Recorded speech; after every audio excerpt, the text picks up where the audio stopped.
In the chronicles of history, few sovereigns have carved a bloodier path than Henry VIII of England. Unlike rulers who seized the throne through war or revolution, Henry inherited his crown, but it was his use of that inheritance that turned him from a Renaissance ideal into a tyrant. This very name now evokes dread in those familiar with his legacy. When Henry Tudor became king in 1509, England was still reeling from the chaos of the Wars of the Roses.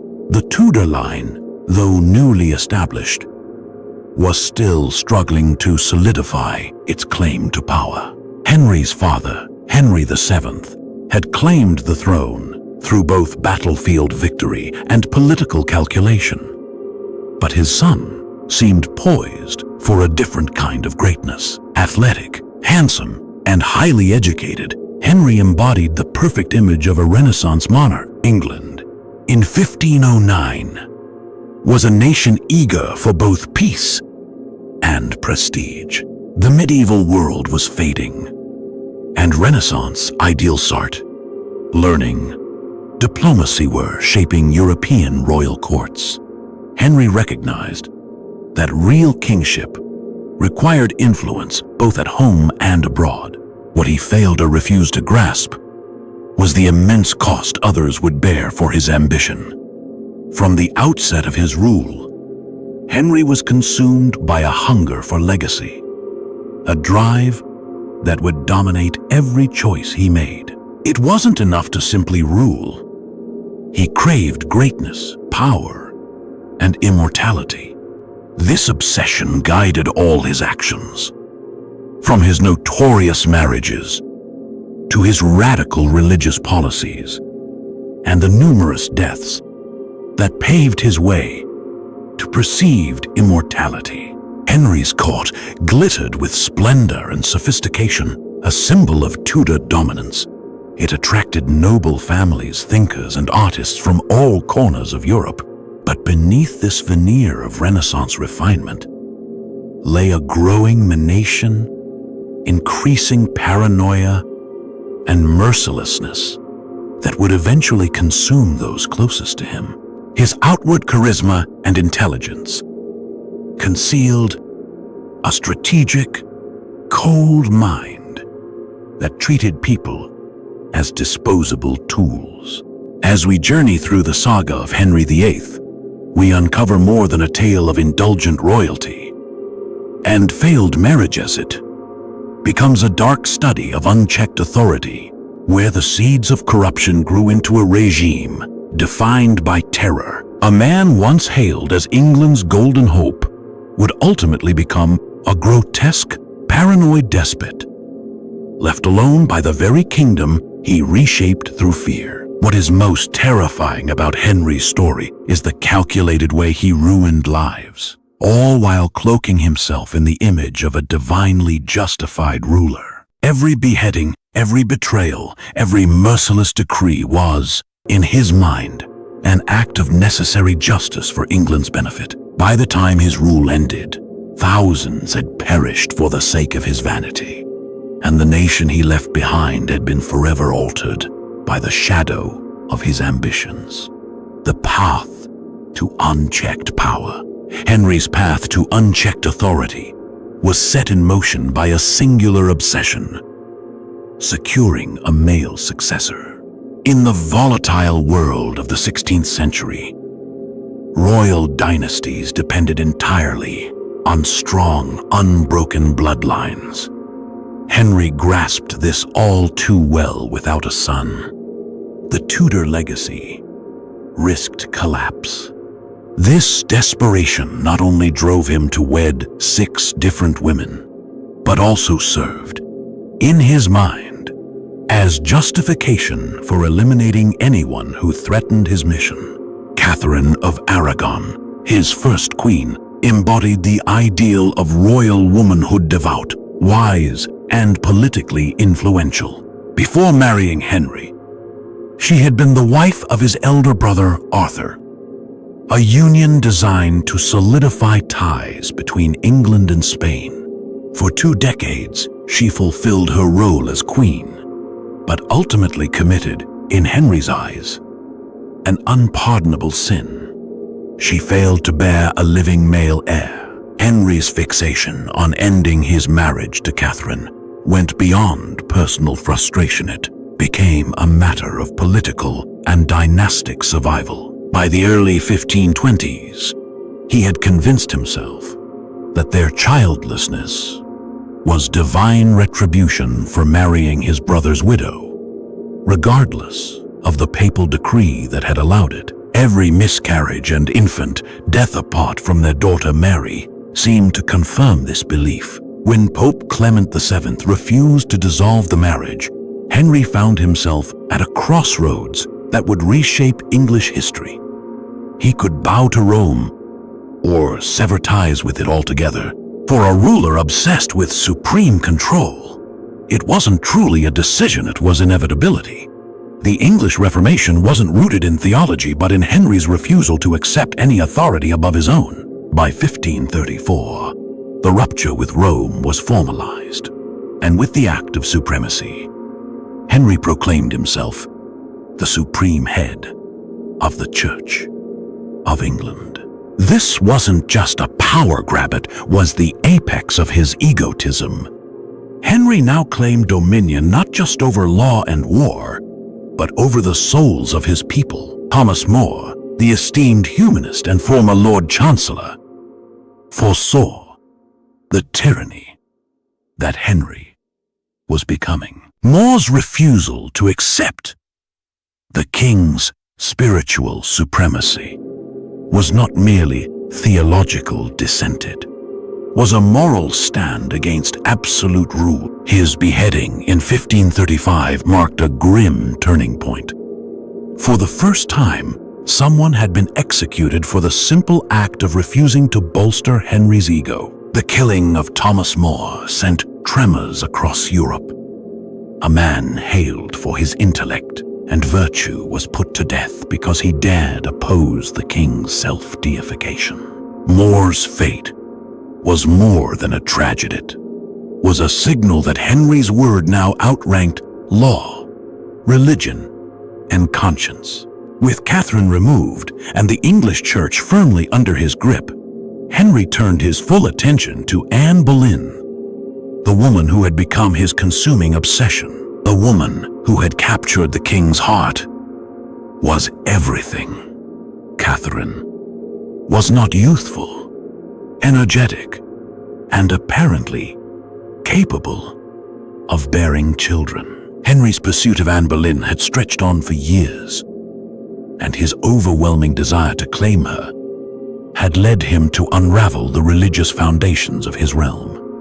Anne was fully aware of the perilous stakes involved. She had witnessed Henry's merciless treatment of Catherine and understood that royal affection could quickly transform into deadly rage. Still, she saw that her closeness to the king gave her extraordinary influence, and for a brief period, she used it masterfully, positioning allies in strategic roles and promoting the Protestant movement in England. Their marriage in 1533 was conducted in secrecy, as Henry's union with Catherine had not yet been officially nullified. This secret wedding spoke volumes about the king's nature, was ready to engage in bigamy, to achieve his desires, and then use his monarchical power to make those actions retroactively legitimate. The law, to Henry, was not a boundary, it was something to be molded at will. When Anne delivered a daughter, Elizabeth, in September 1533, Henry's dissatisfaction was obvious. Another girl meant another disappointment in his pursuit of a male successor. The same woman he had fought so hard to wed now seemed like just another hindrance to his dynastic goals. The passion that had once consumed him turned into disillusionment. Anne's repeated miscarriages only intensified Henry's frustration. By 1536, he believed that his second marriage was doomed, just as the first had been. The paranoid reasoning that had once led him to defy the Pope now turned inward, targeting Anne herself. Her dramatic rise was about to be followed by an even more dramatic fall. The accusations leveled against Anne in 1536 were so extreme, they exposed the full extent of Henry's madness and cruelty. She was charged with adultery, involving several men including her own brother. The charges, almost certainly false, were part of a deliberate campaign. The same king who once penned heartfelt letters to Anne now methodically orchestrated her downfall, displaying the same cold precision he had shown in the execution of Thomas More. Anne's trial was a travesty. Its verdict decided long before the proceedings began. The supposed evidence was flimsy, the witnesses unreliable, and the process carried out with disturbing speed. Yet, the symbolism was unmistakable. A Queen of England, once the object of Henry's deepest desire, could be discarded and executed like any common traitor. No one, no matter their station or past favor, was immune to his vengeance. Anne's beheading on May 19, 1536, signaled a new low in the king's reign of terror. After scarcely 3 years as queen, she was executed by a French swordsman, a so-called act of mercy, due to the quicker method. As she knelt in the tower, ready to die, Henry was already finalizing plans for his next marriage, which was to take place the very next day. The swiftness with which Henry transitioned from Anne's beheading to marrying Jane Seymour revealed the calculating coldness at the core of his being. There was no pause for mourning, no moment of remorse for the queen he had so recently condemned. To Henry, Anne's death was merely a strategic step towards securing a male heir. Her existence had been reduced to a failed attempt in his relentless pursuit of dynastic continuity. Jane Seymour, Henry's third consort, embodied the qualities he believed essential in a wife. Unlike the assertive Catherine and Anne, Jane was docile, soft-spoken, and apparently compliant.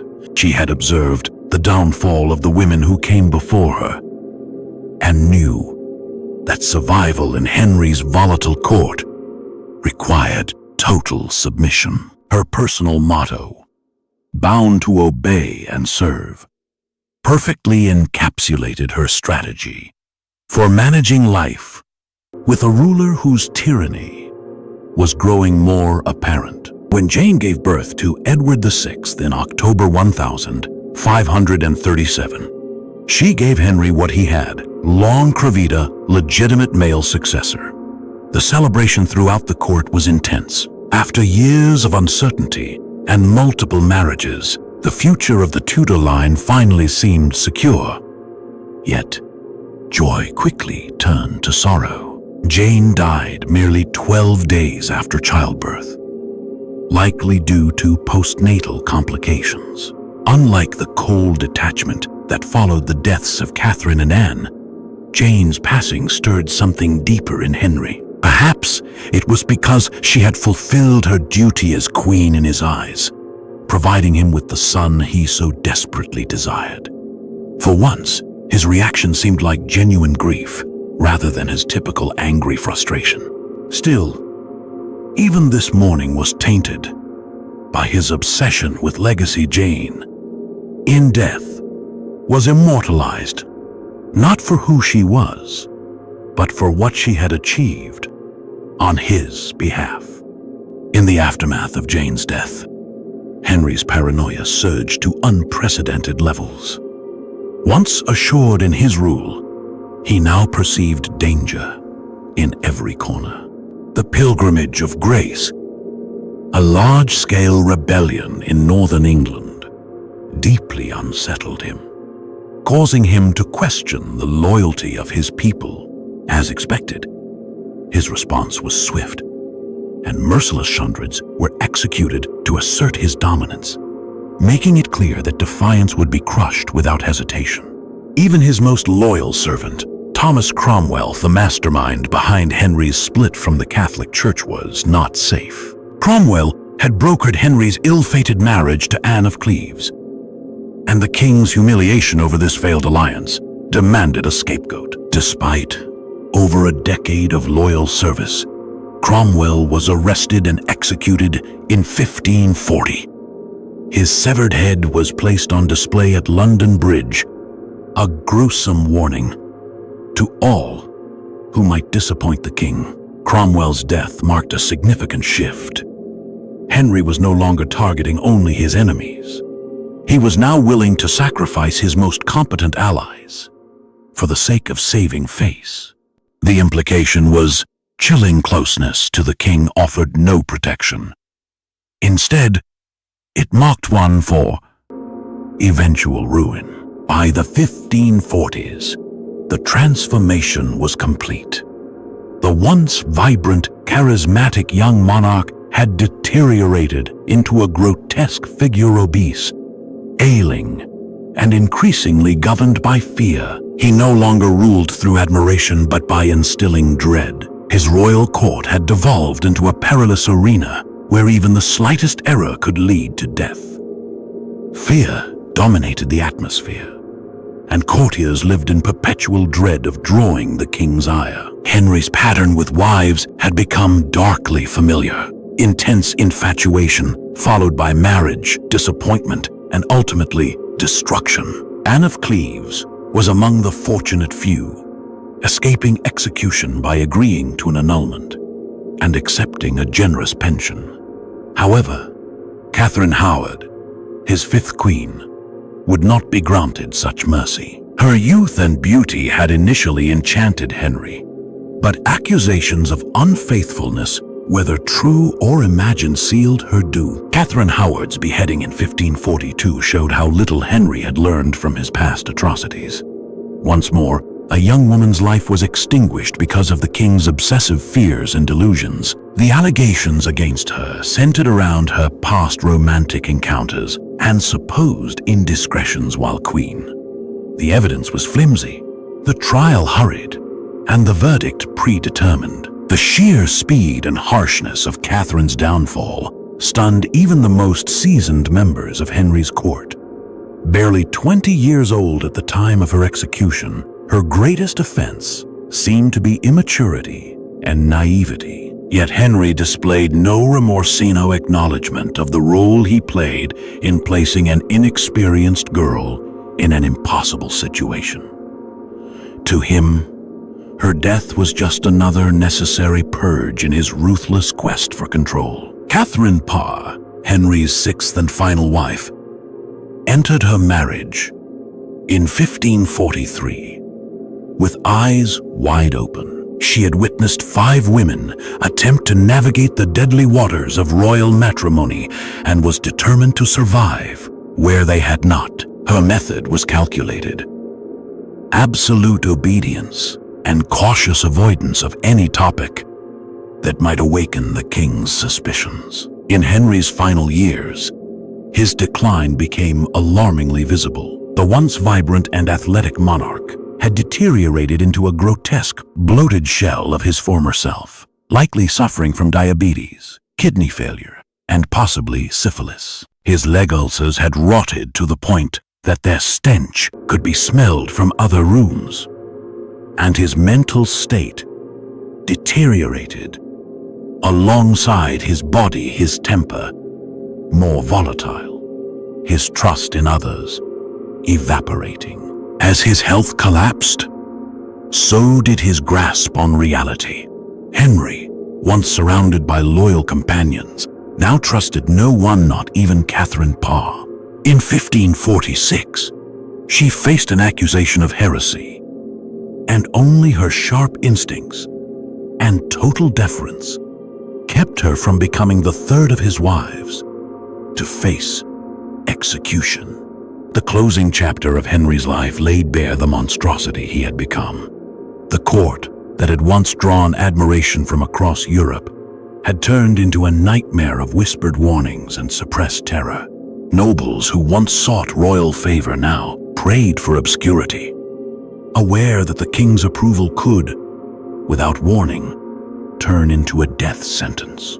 The core of English society had been profoundly distorted by the unchecked authority and boundless vanity of a single man. By 1546, Henry VIII's physical state had become almost unrecognizable. Eyewitnesses described a monarch so bloated with illness that he required mechanical assistance just to move. Once admired for his looks, his face had become swollen and scarred. A constant stench emanated from his festering wounds, and his mood swings were so severe that even seasoned servants approached him with visible dread. Henry's gluttonous appetites mirrored the excesses of his rule. No longer capable of physical activity, he devoured vast amounts of food and alcohol, worsening his deteriorating health. Mealtimes at court turned into grotesque spectacles of indulgence, as the king feasted lavishly while his people endured hardship and the chaotic fallout of his religious upheavals. His behavior toward his children, in his final years, exposed the warped nature of his priorities. Although he had obsessed over securing a male heir for decades, Henry had little direct interaction with his son Edward, who was reared by caretakers. Meanwhile, his daughters, Mary and Elizabeth, were alternately declared legitimate or illegitimate, depending on the king's shifting political goals and personal whims. The psychological impact of Henry's rule spread far beyond his victims' executions. A generation of English nobles had been raised under a regime where fear was law, where a misinterpreted glance or careless word could lead to the scaffold. Royal authority had become synonymous with dread, and this atmosphere of constant suspicion would linger long after Henry's death. Foreign envoys who visited the royal court in Henry's twilight years described scenes akin to a madman's dominion.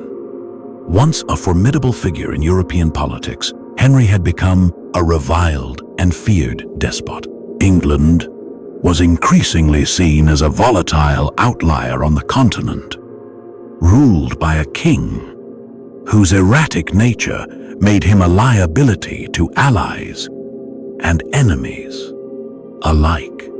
The tangled legacy of Henry's numerous marriages had set the stage for a long-lasting succession crisis.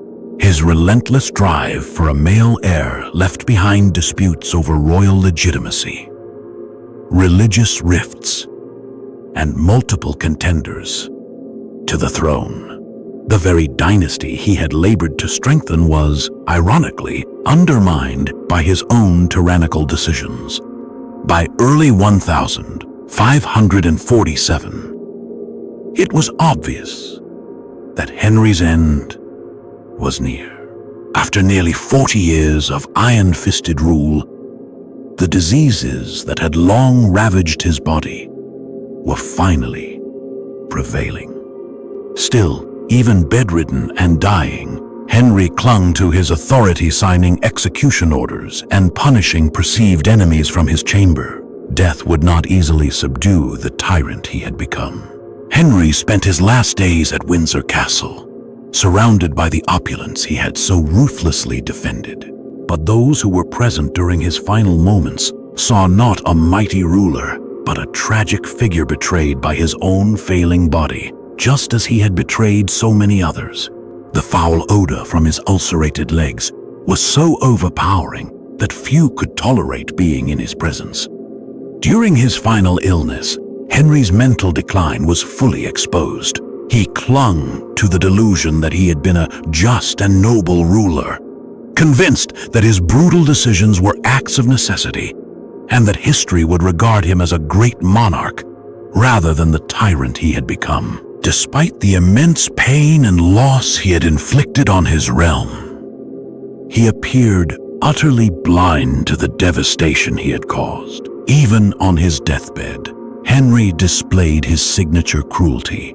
His last official act as sovereign was to authorize the execution of Henry Howard, the Earl of Surrey. This unnecessary killing of a man who posed no genuine threat highlighted the senseless violence that had come to define his rule, a final, vicious gesture from a king in his last days. On the 28th of January, 1547, Henry VIII finally succumbed to the illnesses that had plagued him for years. The king, who had governed through terror and coercion, met his end in agony, his decaying body reflecting the ruin he had brought to so many. In many ways, it was a fitting demise, painful and degrading, just like the fates he had imposed on countless others. What followed Henry's death laid bare the true condition of the kingdom he left behind. England was economically shattered, religiously fractured, and politically volatile. The strong royal authority Henry believed he had built was, in reality, fragile and compromised by his own excesses. His successor, Edward VI, was a mere child of 9, far too young to provide the firm leadership the nation so desperately needed. The response across Europe spoke volumes. Though official statements of mourning were issued, many foreign leaders quietly rejoiced at the passing of a man they had come to view as erratic and dangerous. Once welcomed by emperors and popes, Henry died in isolation, his international reputation irreparably damaged. Even his burial presented difficulties. So bloated and diseased was his body that extraordinary measures were required to prepare him for interment. According to legend, his corpse ruptured during the procession to Windsor, where he was laid to rest, a macabre conclusion to a grotesque life. Yet Henry VIII's influence did not die with him. His actions had forever changed the trajectory of English history. The religious and political upheaval he unleashed would echo for centuries. The English Reformation, born not from deep faith, but from personal pride, would usher in an era of conflict, division, and persecution that would haunt the kingdom long after his tomb was sealed. The psychological imprint of Henry VIII's reign on English society is impossible to ignore. A whole generation was raised to accept absolute authority as the norm, believing that the monarch's word was unchallengeable law, and that opposition to royal command was not only futile, but dangerous. This normalization of tyranny paved the way for future rulers to exploit their position, secure in the knowledge that their subjects had been conditioned to tolerate even the most extreme abuses of power. In a bitter twist of fate, Henry's lifelong obsession with securing a male heir ultimately proved meaningless. His son, Edward VI, child for whom he had sacrificed so much and whose birth cost so many lives, died young and without children.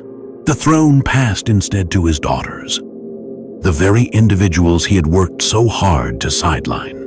Edward, the boy king for whom others had been executed and betrayed, reigned for only 6 brief years. Meanwhile, Elizabeth, the daughter of the disgraced Anne Boleyn, would go on to become one of England's most celebrated and capable monarchs. Henry's legacy is a powerful cautionary tale about the destructive potential of unrestrained power. The promising young sovereign, who once symbolized the hopes of a new era, became a despot whose name still stirs dread centuries after his death. His rule proves that absolute authority not only corrupts it, annihilates, leaving behind a trail of ruin that stretches far beyond its origin. In the end, Henry achieved what he had always craved: unchecked control,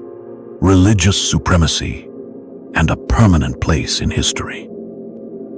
But the legacy he left behind was one of fear, devastation, and bloodshed, not greatness.